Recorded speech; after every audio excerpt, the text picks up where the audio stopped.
요한복음 15장 18절로 27절까지 말씀을 함께 한 목소리로 읽도록 하겠습니다. 네, 찾으셨으면 다 같이 시작. 세상이 너희를 미워하면 너희보다 먼저 나를 미워한 줄을 알라. 너희가 세상에 속하였으면 세상이 자기의 것을 사랑할 것이나 너희는 세상에 속한 자가 아니요 도리어 내가 너희를 세상에서 택하였기 때문에 세상이 너희를 미워하느니라. 내가 너희에게 종이 주인보다 더 크지 못한다 한 말을 기억하라. 사람들이 나를 박해하였은즉 너희도 박해할 것이요 내 말을 지켰은즉 너희 말도 지킬 것이라. 그러나 사람들이 내 이름으로 말미암아 이 모든 일을 너희에게 하리니 이는 나를 보내신 이를 알지 못함이라. 내가 와서 그들에게 말하지 아니하였더라면 죄가 없었으려니와 지금은 그 죄를 핑계할 수 없느니라. 나를 미워하는 자는 또 내 아버지를 미워하느니라. 내가 아무도 못한 일을 그들 중에서 하지 아니하였더라면 그들에게 죄가 없었으려니와 지금은 그들이 나와 내 아버지를 보았고 또 미워하였도다.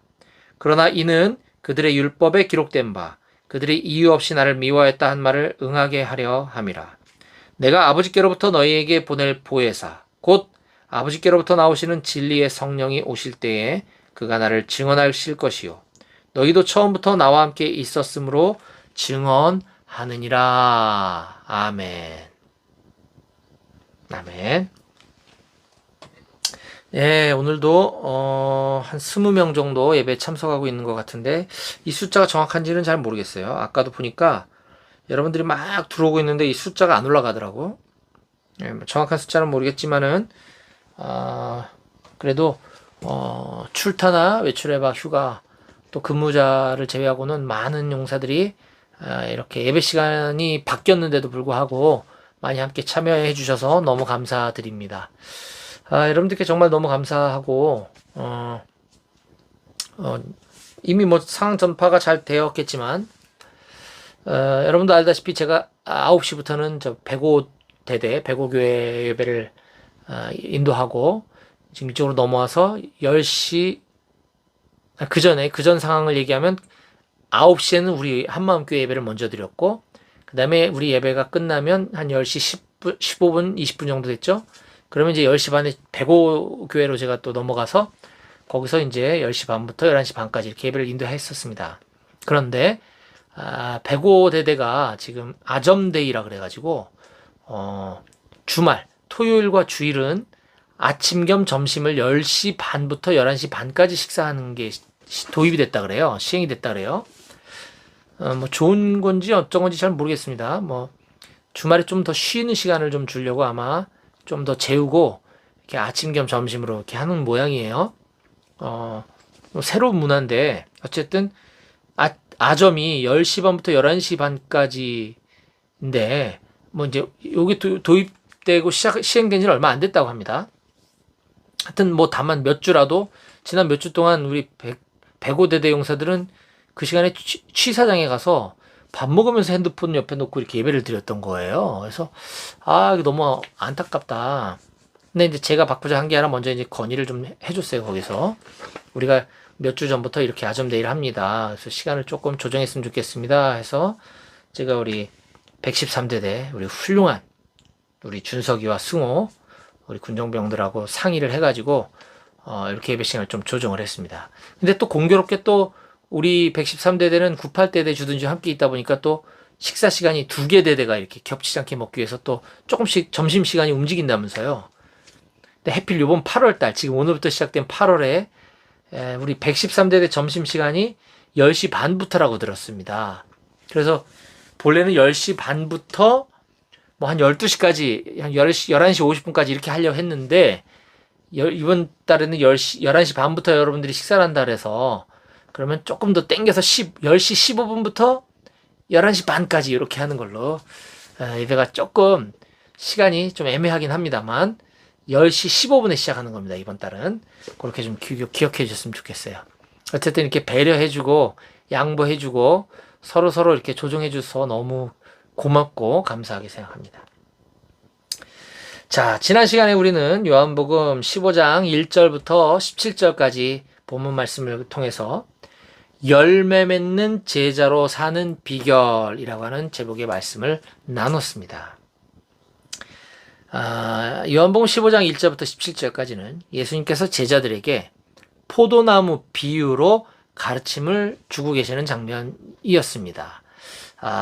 예수님이 포도나무 비유를 들어서 가르쳐 주실 때에 거기에는 포도원 농부가 등장하는데, 이 포도원 농부는 다름 아닌 내 아버지 하나님이시다. 그리고 포도나무는 나 자신 예수님이시다. 이렇게 말씀하고 계시고요. 또 포도나무에는 가지가 있는데 가지는 바로 너희 같은 제자들, 그리스도인들을 말하는 거야 라고 말씀하십니다. 그러면서 이 가지, 그리스도인들 중에는 열매 맺는 가지가 있고 그렇지 않은, 열매 맺지 못하는 가지가 있다 라고 말씀하십니다. 굉장히 정말 어떻게 이런 비유를 생각해내실 수 있었을까 놀라울 정도로 이 포도나무를 비유를 들어가면서 설명해주고 계시는데, 이 열매 맺는 가지와 열매 맺지 못하는 가지가 있는데 그것의 차이는 바로 이 가지가 포도나무에 붙어 있느냐 그렇지 않느냐에 있다라고 가르쳐 주셨습니다. 즉 포도나무인 예수님께, 포도나무 예수님이라 그랬죠? 포도나무인 예수님께 붙어 있느냐 붙어 있지 않느냐, 이게 중요하다, 이게 핵심이다라는 것이었습니다. 자, 우선 제자는 반드시 열매 맺는 사람이어야 합니다. 예수님께서 우리를 택하여 제자로 삼으신 목적은 열매를 맺게 하게 하려 합니다 라고 말씀해 주셨었고요. 반드시 열매를 맺어야 되는데 그 열매 맺는 가지가 되려면 딱 조건 하나밖에 없다. 바로 포도나무 예수님께 붙어 있어야 한다라는 것이었습니다. 이 표현을 요한복음 15장 1절부터 17절까지 예수님은 여러 번 반복해서 쓰시면서 또 다른 표현으로 말씀하신 게, 자, 포도나무에 붙어 있어라 라는 말을 다른 말로 내 안에 거하라 라는 말을 계속 여러 번 반복하고 계십니다. 내 안에 거하라, 내 안에 거하라, 내 사랑 안에 거하라. 내 안에 거하라에서 조금 확장된 개념으로 내 사랑 안에 거하라는 말씀을 하셨어요. 자, 15장 10절을 보겠습니다. 지난 시간에 나눴던 말씀인데요. 15장 10절. 내 아버지의 계명을 지켜 그의 사랑 안에 거하는 것 같이. 자, 내가 예수님입니다. 내가 아버지의 계명을 지켜 그의 사랑 안에 거하는 것 같이 너희도 내 계명을 지키면 내 사랑 안에 거하리라. 자, 예수님의 사랑 안에 거해야 된다 그랬어요. 열매를 맺으려면. 그러면 예수님의 사랑 안에 거하라는 게 뭐냐? 방금 읽었다시피 내 계명을 지키면 내 사랑 안에 거하는 거야 라고 말씀하십니다. 내 계명을 지키는 것, 그게 내 사랑 안에 거하는 거야. 그러면 예수님의 계명을 지키는 것은 또 뭐냐? 12절 말씀하십니다. 내 계명은 곧 내가 너희를 사랑한 것 같이 너희도 서로 사랑하라 하는 이것이니라. 이거구나. 내 계명을 지키는 것, 바로 너희도 서로 사랑하라는 거. 이게 결론이다라는 걸 알 수 있었습니다. 참 예수님의 가르침을 보면요, 비유를 통해서 가르치신 게 굉장히 놀랍고요. 또 하나는 모든 걸 다 본으로 보여주시면서 가르치셨다는 걸 알 수 있죠. 아까도 내가 아버지의 계명을 지켜서 그의 사랑 안에 거하는 것 같이 너희도 내 계명을 지키면 내 사랑 안에 거하는 거야. 내가 먼저 이렇게 했다. 봤지? 너희도 이렇게 해라.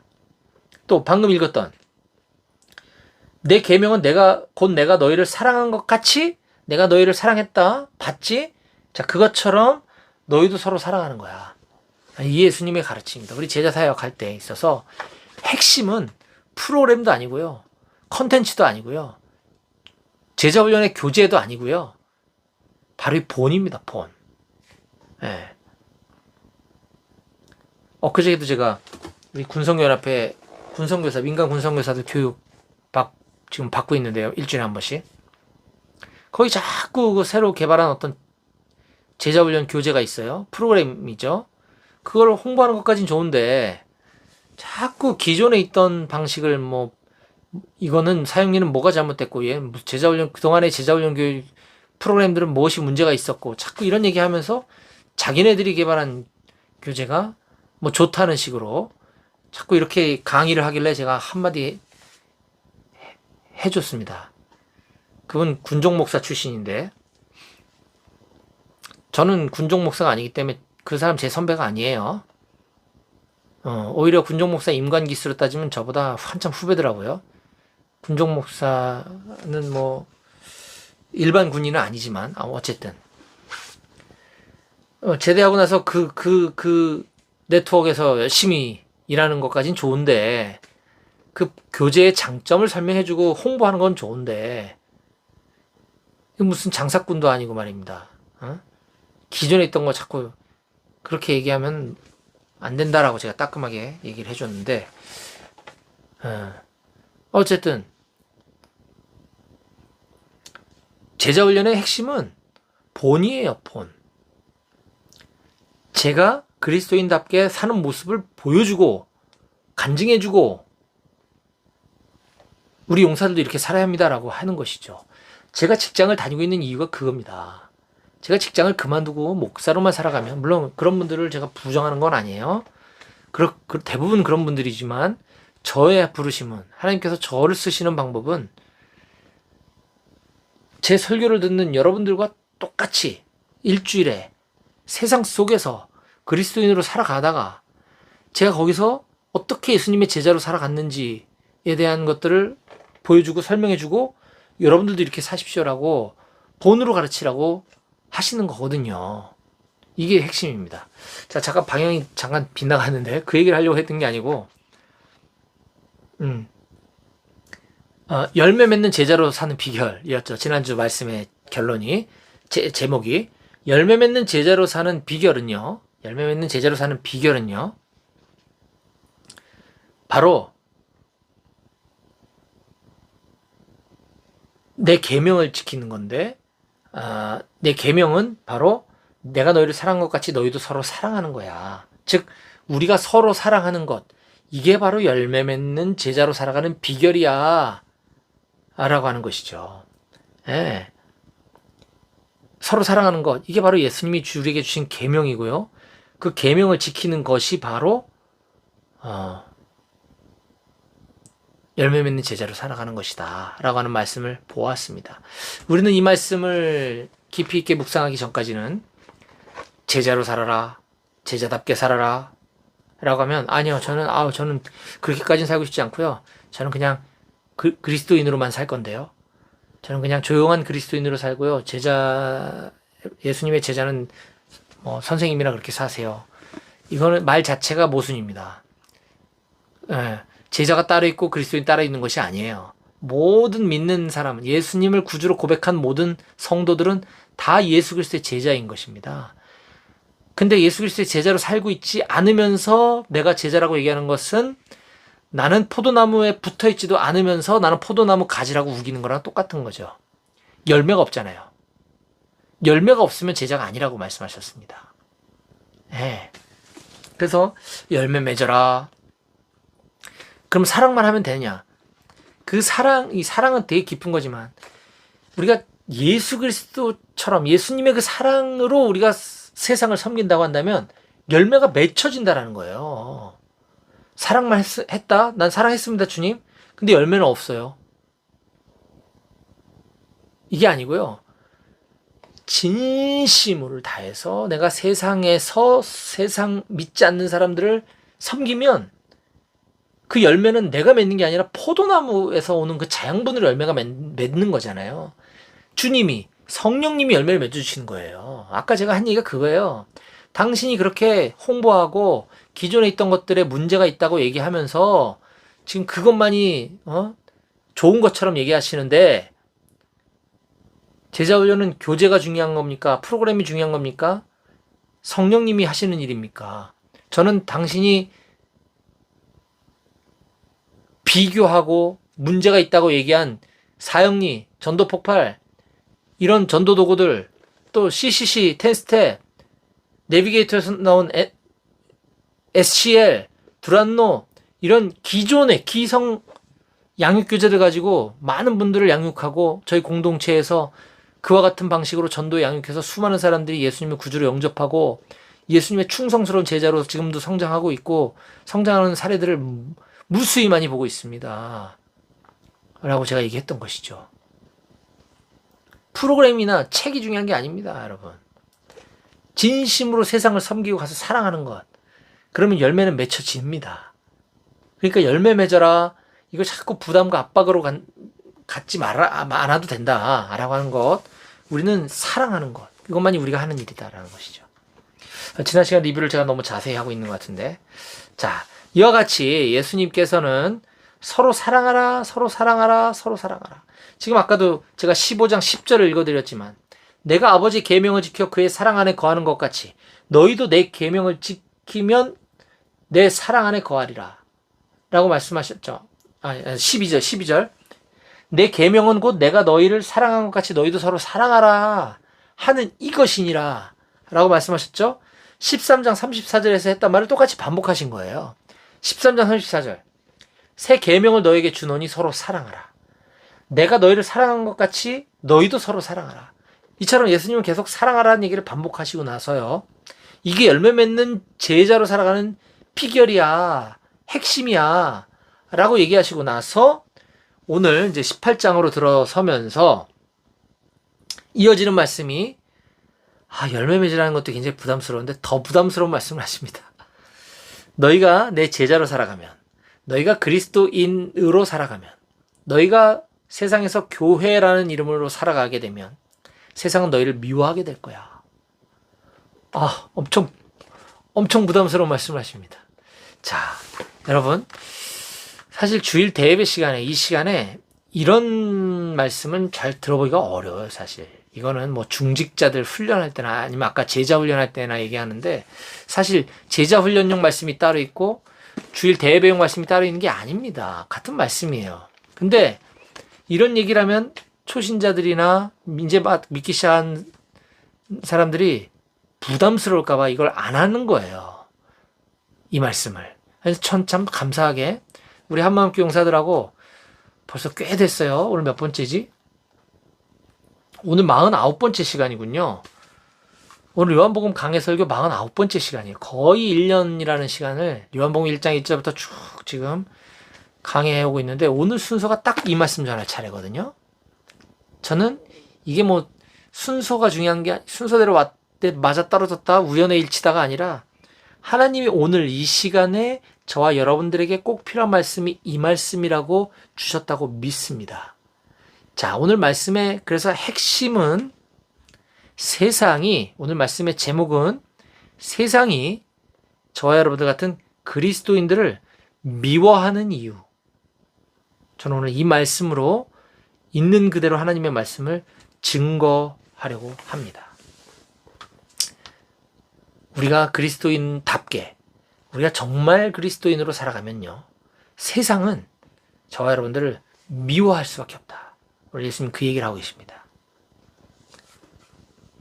그런데 우리는 안타깝게도 지금까지 신앙생활 해오면서 우리가 예수님 잘 믿고 신앙생활 열심히 하면 모든 일이 잘 되는 줄 알았습니다. 그렇게 배웠습니다. 지금 내가 해결해야 될 문제들이 머리 깨질 것 같은 문제들이 너무 많은데 예수님 잘 믿고 신앙생활 잘하면 이거 다 해결받는 줄 알았습니다. 지금 권사 장로님들도 그렇게 믿고 신앙생활 하시는 분들이 많아요. 제가 얘기 많이 들어봤어요. 그런 얘기. 예수님 잘 믿으면 진로의 문제도 잘 해결되고 취직도 잘 되고 승진 잘하고 이러는 줄 알고 믿음생활 열심히 그걸 바라고 믿음생활 열심히 하는 사람들이 많아요. 다 잘못된 겁니다. 잘못된 거예요. 심지어 예수 잘 믿으면 믿음 좋으면 불치병도 낫고 병 고침 받는다고 믿는 사람들도 많아요. 물론 그럴 수 있어요. 근데 여기에 모순이 있죠. 이거는 대형 교단 중에 특히 이 부분을 몹시 강조하는 교단이 있어요. 믿음으로 기도하면 겨자씨만한 믿음 가지고 믿음으로 기도하면 병이 낫는다. 근데 병이 낫지 않는 이유는 네가 믿음이 없기 때문이야. 맞는 말인가요? 틀린 말입니다.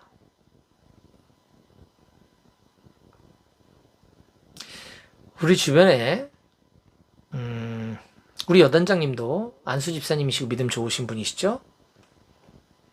열심히 신앙생활 했더니 하나님께서 장군 승진 시켜주셨다.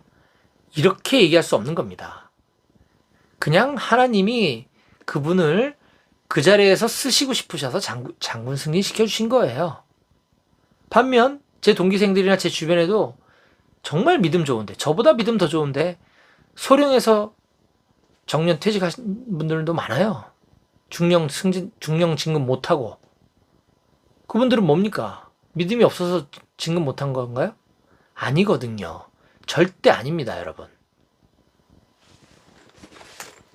그럼 우리 기독교에 속았나? 그럼 뭐하러 기독교 믿지? 라고 생각하는 분이 있으실 것 같아요. 타 종교는 용하다는 사찰에 가서 108번 절하고 거기다가 예물도 많이 드리고 뭐 이렇게 하면 아들 낳아야 되는데 아들도 낳게 해주시고 대학교도 붙여주신다고 하던데, 그럼 나 그 종교로 가야 되겠다. 그런 건가요?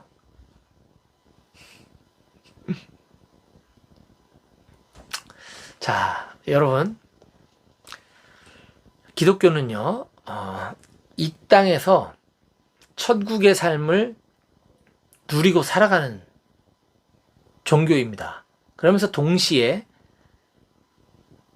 이 세상 삶이 끝났을 때 그 다음에 펼쳐질 영원한 삶을 저 천국에서 영원토록 누릴 수 있는 특권을 가진 종교가 기독교입니다. 유일한 종교가. 타 종교에서도 여기 착하게 살고 착한 일 많이 하고 뭐 이렇게 하면 좋은 데 간다고 하던데요. 그거 사람들이 상상 속으로 지어낸 말이에요. 만들어낸 말입니다. 진리는 오직 하나. 하나님이 창조하신 천국. 천국은 하나님이 계신 곳이에요. 그곳에 갈 수 있는 유일한 길은 예수님을 믿고 구주로 영접하는 것 밖에 없습니다. 그게 진리입니다. 자, 그 전에 이 땅에서 천국의 삶을 산다 그랬죠. 이 땅에서 천국의 삶을 사는 것이 무엇입니까, 여러분? 여기서 잘 먹고 잘 사는 거? 아니거든요. 그까짓 거 아무것도 아니에요. 이 땅에서 돈을 많이 벌면 삼성의 이건희 회장님은 그럼 우리나라에서 대한민국에서 제일 행복했던 사람입니까? 대한민국에서 제일 천국 같은 삶을 누렸던 사람입니까? 이건희 회장님이? 이재용 부회장이? 아니거든요. 하루아침에 감옥 가 있잖아요. 이 세상에서 잘 먹고 잘 사는 게 천국이 아니라 내가 돈을 많이 벌든 적게 벌든 내가 장군으로 승진을 하든 내가 병장으로 제대하든 그게 중요한 게 아니라 내가 그 하나님의 사랑을 실제로 느끼고 경험하면서 그 사랑 안에 푹 젖어서 사는 것. 날마다 하나님의 그 은혜와 그 사랑 속에서 진짜 너무 행복하다. 이게 바로 천국입니다. 기독교는 그런 종교예요. 아니, 이단도 아니고 말입니다.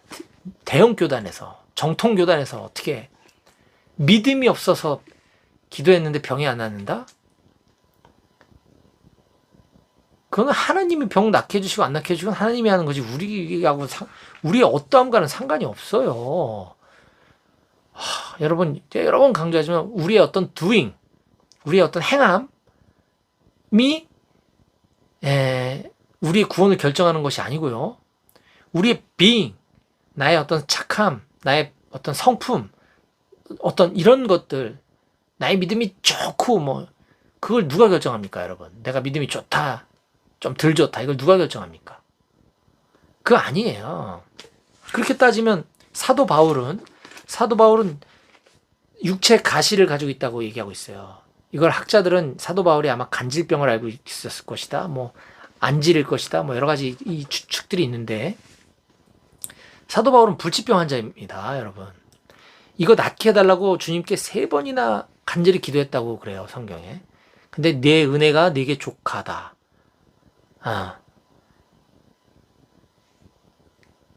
사도 바울이 그걸 그냥 수용하고 살기로 결정합니다.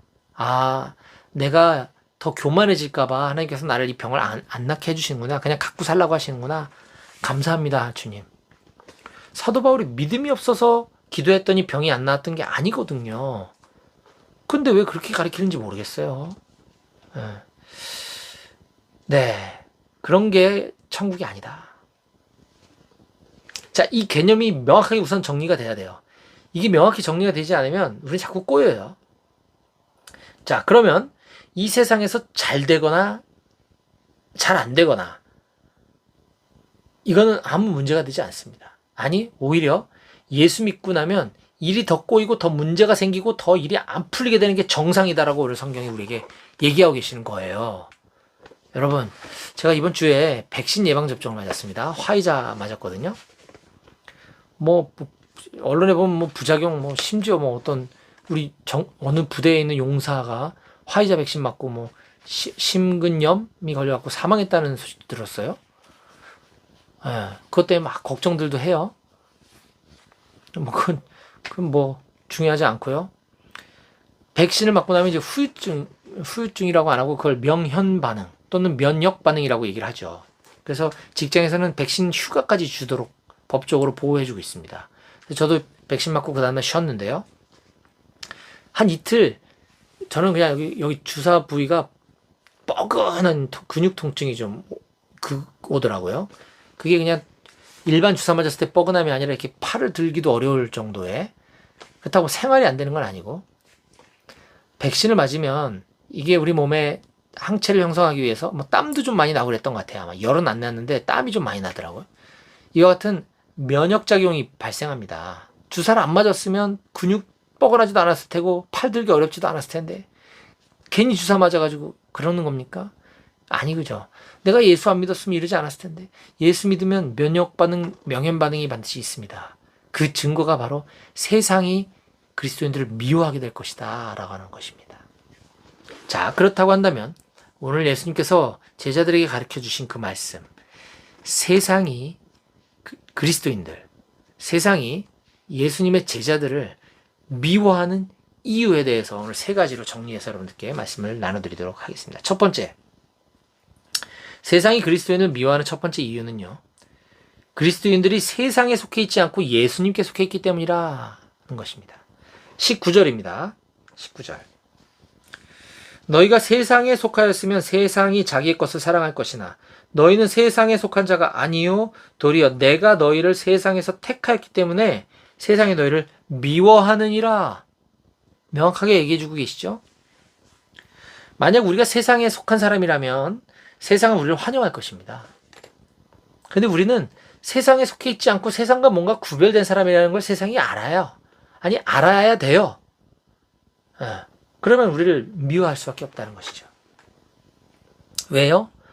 우리가 세상에 속해 있지 않고 하나님께 속해 있다 보면 하나님 말씀대로 살아갈 수밖에 없는데, 하나님 말씀은 그렇게 세상 사람들이 사는 방법대로 살지 말라고 말씀하시는 게 많거든요. 세상에서는 인생은 즐기는 거야. 인생은 짧잖아. 그리고 술 마시고 기분 건강하게 좋으면 2차, 3차 갈 수 있는 거지 뭐. 그 영업 법적으로 허가받고 하는 곳이잖아. 근데 예수 믿는 사람들은 그런 곳에 가지 말아야 하죠. 그러니까 세상 사람들로부터 미움 받을 수밖에 없는 겁니다. 당연한 거예요. 집안 잘났어? 얼마나 얄밉겠습니까? 얄미움 받아야 합니다, 여러분. 자, 근데 여기서 우리가 좀 주의해야 될 게 하나 있어요. 이 말씀 진리지만, 진리예요. 우리가 예수님께 속해 있기 때문에 세상 우리를 미워하는 것입니다. 미움 당해야 되는 겁니다. 하지만 우리가 주의해야 될 건, 우리가 세상에 속해 있지 않다 하더라도 우리는 세상 속에서 살아가는 그리스도인이라는 걸 또 잊어서는 안 돼요. 무슨 말이냐? 우리가 세상과 담을 쌓고 우리들끼리 모여서 우리들끼리 신앙생활하는 게 아니잖아요. 우리가 세상에 들어가야지만 우리를 통해서 누군가에게 예수님의 사랑을 전할 거 아닙니까? 우리는 군복을 입고 직장을 다니며 세상에서 그리스도인으로 살아갑니다. 그래서 세상과 분리된 삶을 살아야 하지만, 구분된 삶을 살아야 되지만 세상과 우리를 분리시켜서는 안 된다는 거예요. 이해가 되십니까?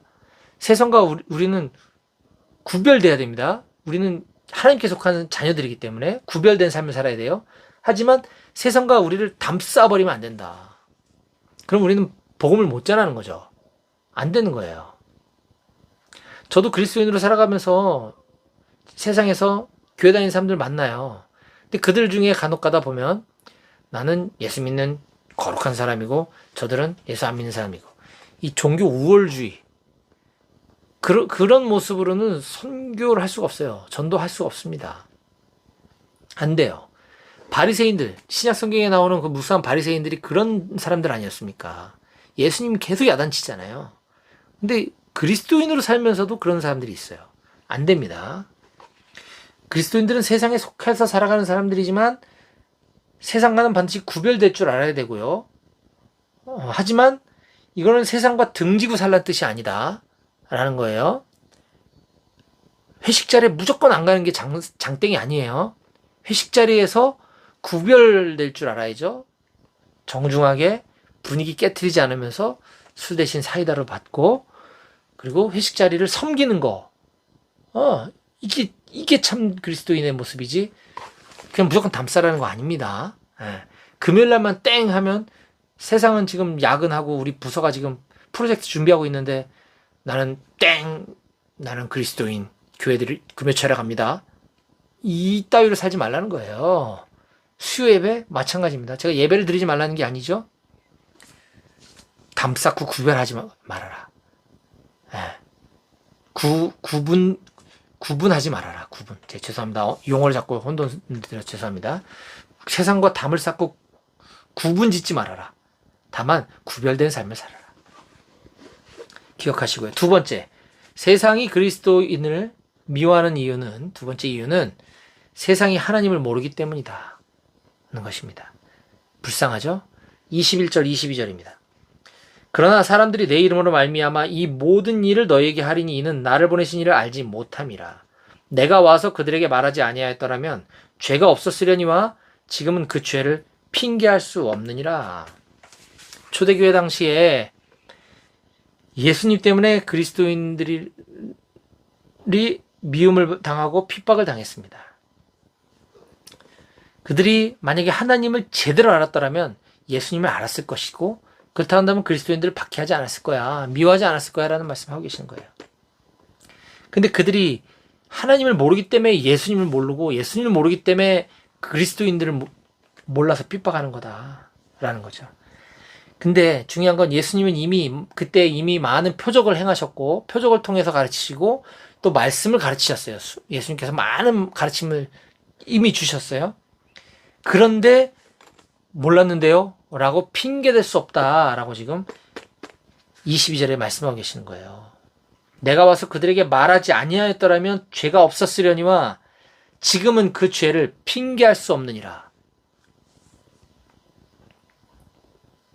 내가 와서 그들에게 말하지 아니하였더라면 죄가 없었으려니와 지금은 그 죄를 핑계할 수 없느니라. 여러분, 이건 오늘날 마찬가지죠. 특히 우리 자유민주주의 대한민국에서 살아가고 있는 우리와 우리 주변 사람들은 말할 것도 없습니다. 핑계 댈 수 없습니다. 주님 앞에서. 왜요? 우리는 이미 주변에 예수 믿는 사람들이 너무나 많고요. 우리 주위에 교회가 되게 많습니다. 저는 들어보지 못했는데요. 핑계할 수 없느니라. 저는 하나님 몰랐는데요. 핑계할 수 없느니라. 반면 이렇게도 생각해 볼 수 있을 것 같아요. 우리 주변에, 내 주변에 용케 한 번도 복음이 무엇이고 예수님이 누구신지에 대해서 들어본 적이 없는 사람들이 있을 수 있어요. 아니, 제 경험상 적지 않아요. 뭡니까? 자유 대한민국에 이렇게 많은 기독교인들이 많은데 한 번도 못 들어봤다. 여러분 주위에 가족이나 친구들이나 선후배들, 동료들, 우리 부대원들 중에 전 지금까지 살아오면서 진짜 딱 한 번도 복음이 뭐라고 나한테 설명해 준 사람이 없었어요. 예수님 누구냐고 나한테 얘기해 준 사람 한 명도 없었습니다. 예수 믿어야 천국 간다는 얘기를 나한테 해준 사람이 없었어요 라고 한다면 주님은 그 책임을 저와 여러분들에게 물으실 겁니다. 네 옆에 있었잖아. 너 왜 얘기 안 했니 그때? 우리가 핑계할 수 없게 되는 날이 올 수도 있습니다. 명심하시기 바랍니다. 세 번째, 세상이 우리 그리스도인을 미워하는 세 번째 이유는요. 그리스도인들은 진리를 말하는 사람들이기 때문입니다. 그리스도인들은 진리를 말하는 사람들입니다. 25절, 26절, 27절 제가 읽어드릴게요. 그러나 이는 그들의 율법에 기록된 바 그들이 이유 없이 나를 미워했다 한 말을 응하게 하려 함이라. 내가 아버지께로부터 너희에게 보낼 보혜사 곧 아버지께로부터 나오시는 진리의 성령이 오실 때 그가 나를 증언할 것이요 너희도 처음부터 나와 함께 있었으므로 증언하느니라. 아멘. 진리이신 성령님, 진리가 우리에게 오셨기 때문에 우리는 그분을, 예수님을 증언할 수밖에 없게 된다 하는 것이죠.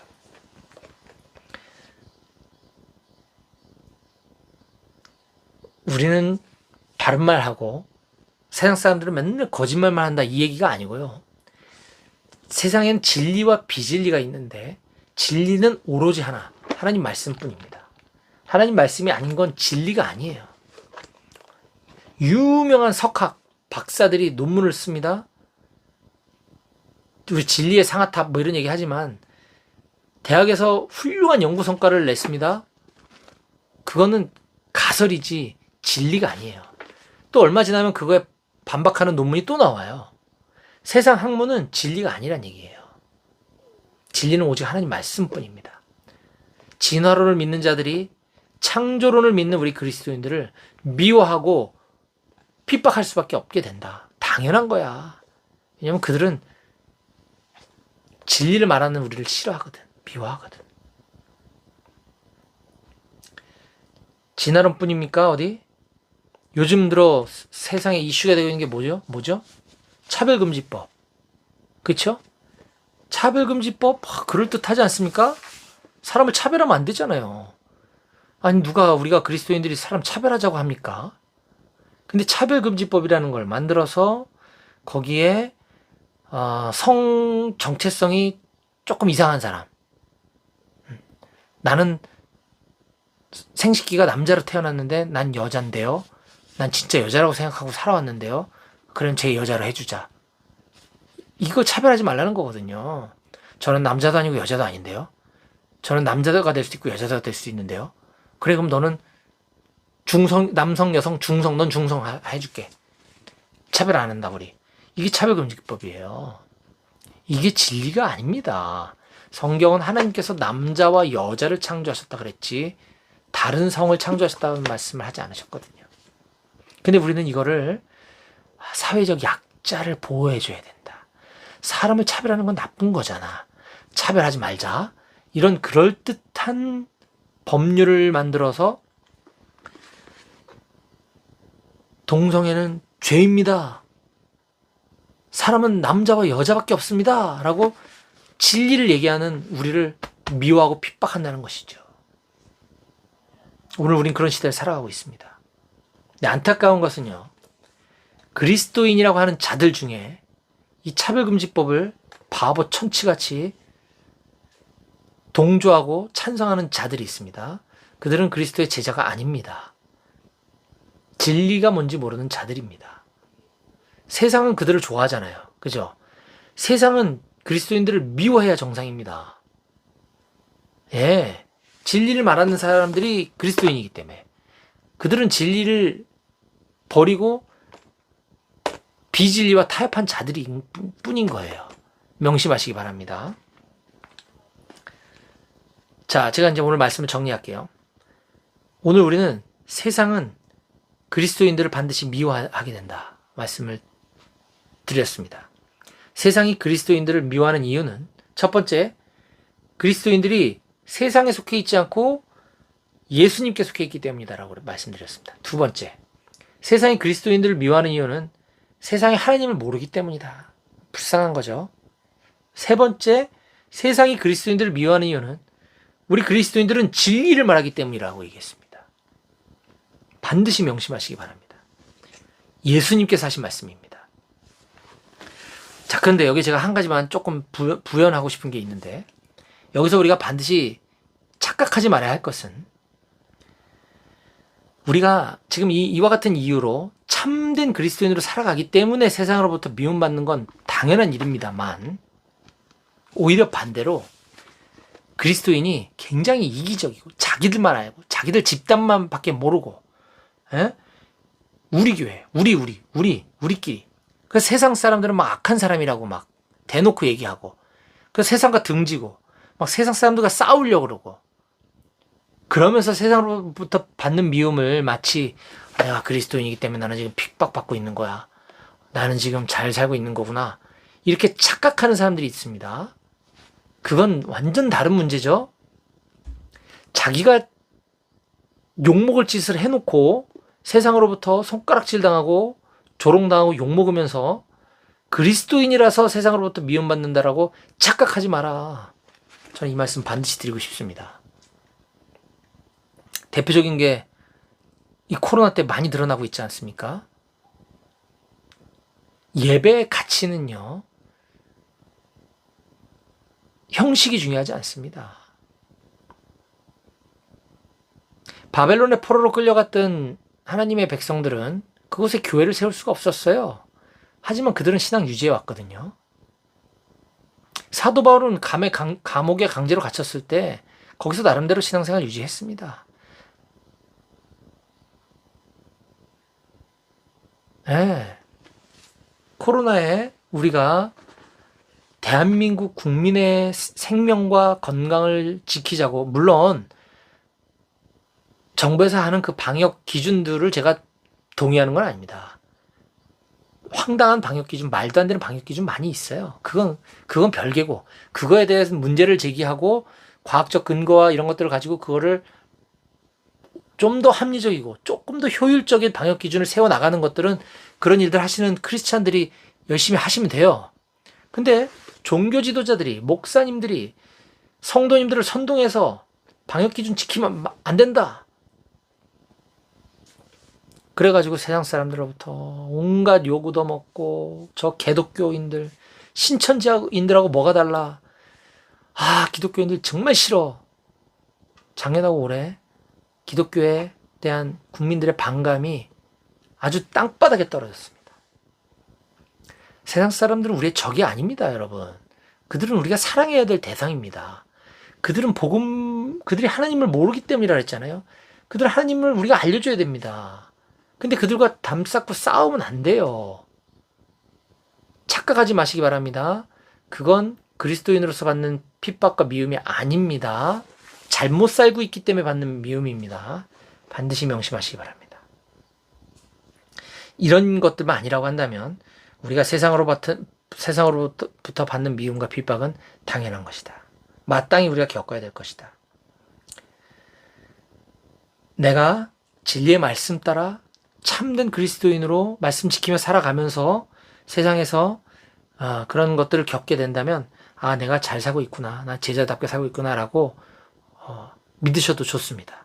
하지만 반대로 그리스도인답게 살아간다고 하는데 세상 사람들이 나를 미워하지 않고 나를 너무 좋아해. 그러면 내가 과연 제자로 잘 살고 있는지 다시 돌아볼 필요가 있습니다. 내가 참 제자로 살아가고 있지 않기 때문에 세상이 우리를 미워하지 않고 오히려 좋아하는 걸 수도 있다는 얘기입니다. 자, 이것은 신앙의 성숙도와 신앙의 수준에 따라, 난 초신자이기 때문에 아직 부담스러워, 전혀 그렇지 않습니다. 모든 그리스도인들은 다 그래야 하는 것이죠. 저는 우리 사랑하는 113대대 한마음교회 모든 청년들이 참된 그리스도인으로 하나님 말씀을 지키고 말씀대로 살아갈 때에 세상이 때로는 우리를 미워할지라도 낙심하지 말고 그 길을 감사함으로 걸어가시기를 주님의 이름으로 축원드립니다. 아멘. 기도하시겠습니다.